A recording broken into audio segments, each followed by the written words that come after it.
ओम श्री परमात्मने नमः।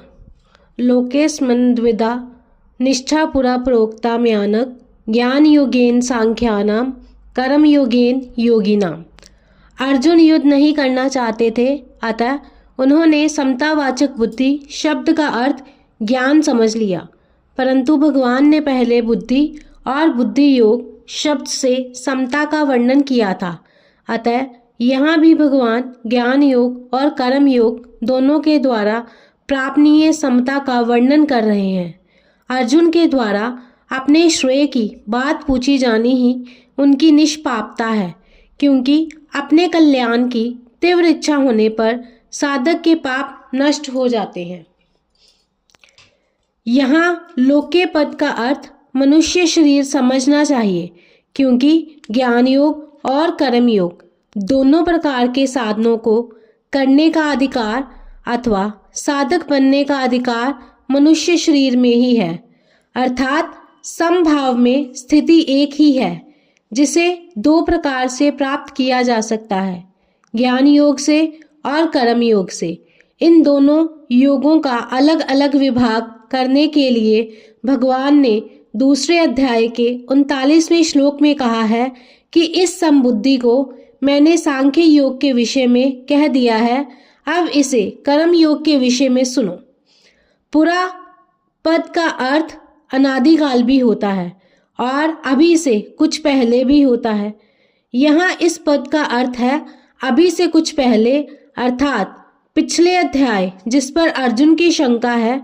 यद्यपि दोनों निष्ठाएं पिछले अध्याय में अलग अलग कही जा चुकी हैं, तथापि किसी भी निष्ठा में कर्म त्याग की बात नहीं कही गई है। मार्मिक बात, यहाँ भगवान ने दो निष्ठाएं बताई हैं, सांख्य निष्ठा और योग निष्ठा। जैसे लोक में दो तरह की निष्ठाएं हैं, लोकेस्मिन् द्विविधा निष्ठा, ऐसे ही लोक में दो तरह के पुरुष हैं, द्वाविमो पुरुषो लोक्य। वे हैं क्षर और अक्षर। क्षर की सिद्धि असिद्धि, प्राप्ति अप्राप्ति में सम रहना कर्म योग है और क्षर से विमुख होकर अक्षर में स्थित होना ज्ञान योग है। परंतु क्षर और अक्षर दोनों से उत्तम पुरुष तो अन्य ही है, जो परमात्मा नाम से कहा जाता है।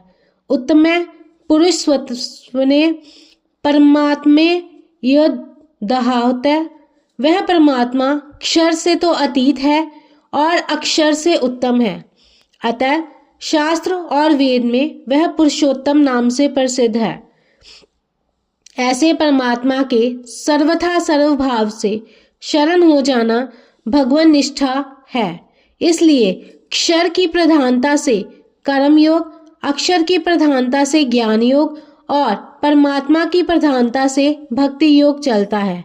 वास्तव में भगवान का संबंध कर्म योग और ज्ञान योग दोनों योगों में रहता है, क्योंकि इन दोनों के विधायक भगवान ही हैं।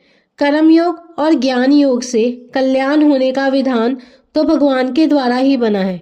इसलिए कर्म योगी और ज्ञान योगी दोनों भगवान के मत का ही पालन करते हैं, केवल इनमें भगवान की परायणता नहीं होती। सांख्य निष्ठा और योग निष्ठा ये दोनों साधकों की अपनी निष्ठाएं हैं, परंतु भगवान निष्ठा साधकों को अपनी निष्ठा नहीं है। कारण कि सांख्य निष्ठा और योग निष्ठा में साधक को मैं हूँ और संसार है इसका अनुभव होता है। अतः ज्ञान योगी संसार से संबंध विच्छेद करके अपने स्वरूप में स्थित होता है और कर्म योगी संसार की वस्तु को संसार की ही सेवा में लगाकर संसार से संबंध विच्छेद करता है। परंतु भगवान निष्ठा में साधक को पहले भगवान है इसका अनुभव नहीं होता, पर उसका विश्वास होता है कि स्वरूप और संसार इन दोनों से भी विलक्षण कोई तत्व है। अतः वह श्रद्धा विश्वास पूर्वक भगवान को मानकर अपने आप को भगवान के समर्पित कर देता है।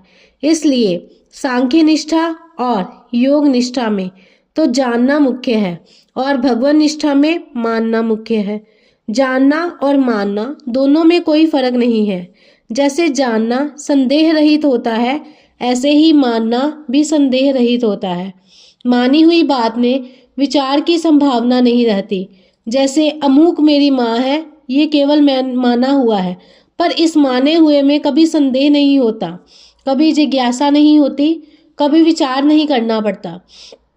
इसलिए गीता में भक्ति योग के प्रकरण में जहाँ जानने की बात आई है, उसको मानने के अर्थ में ही लेना चाहिए। इसी तरह ज्ञान योग और कर्म योग के प्रकरण में यहाँ मानने की बात आई है, उसको जानने के अर्थ में ही लेना चाहिए। सांख्य निष्ठा और योग निष्ठा तो साधन साध्य हैं और साधक पर निर्भर है, पर भगवान निष्ठा साधन साध्य नहीं है। भगवान निष्ठा में साधक भगवान और उनकी कृपा पर निर्भर रहता है। भगवान निष्ठा का वर्णन गीता में जगह जगह आया है। जैसे इसी अध्याय में पहले 2 निष्ठाओं का वर्णन करके फिर तीसरे श्लोक में मयि सर्वाणि कर्माणि सन्यस्य पदों से भक्ति का वर्णन किया गया है। 5वें अध्याय में भी 2 निष्ठाओं का वर्णन करके 10वें श्लोक में ब्रह्माण्य अध्याय कर्माणि और अंत में भोक्तारम यज्ञतपसाम आदि पदों से भक्ति का वर्णन किया गया है इत्यादि।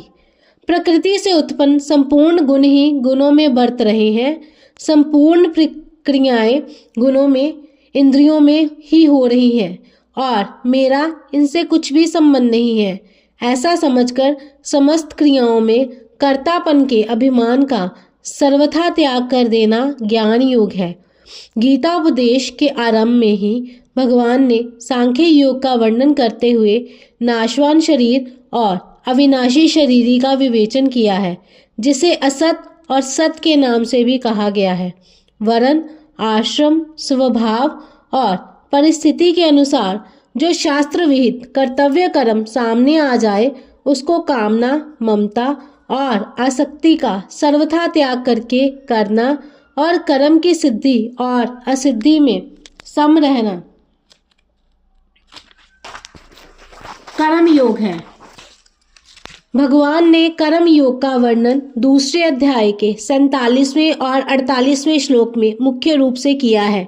इसमें भी 47वें श्लोक में कर्म योग का सिद्धांत कहा गया है और 48वें श्लोक में कर्म योग को अनुष्ठान में लाने की विधि कही गई है।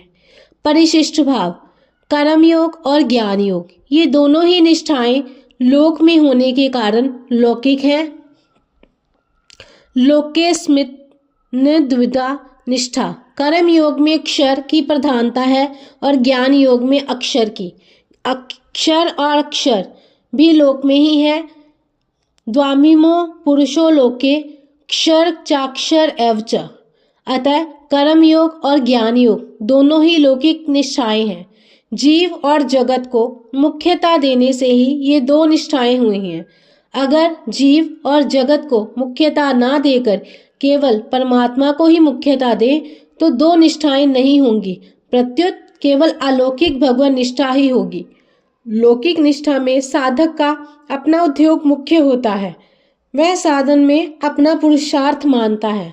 परंतु जब साधक भगवान का आश्रय रखकर साधन करता है, अपना उद्योग मुख्य नहीं मानता, तब उसकी निष्ठा अलौकिक होती है।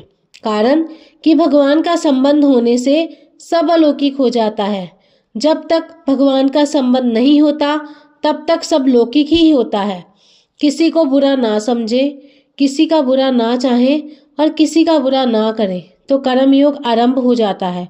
मेरा कुछ नहीं है, मेरे को कुछ नहीं चाहिए और मेरे को अपने लिए कुछ नहीं करना है, इस सत्य को स्वीकार कर ले तो ज्ञान योग आरंभ हो जाता है। जय श्री कृष्ण।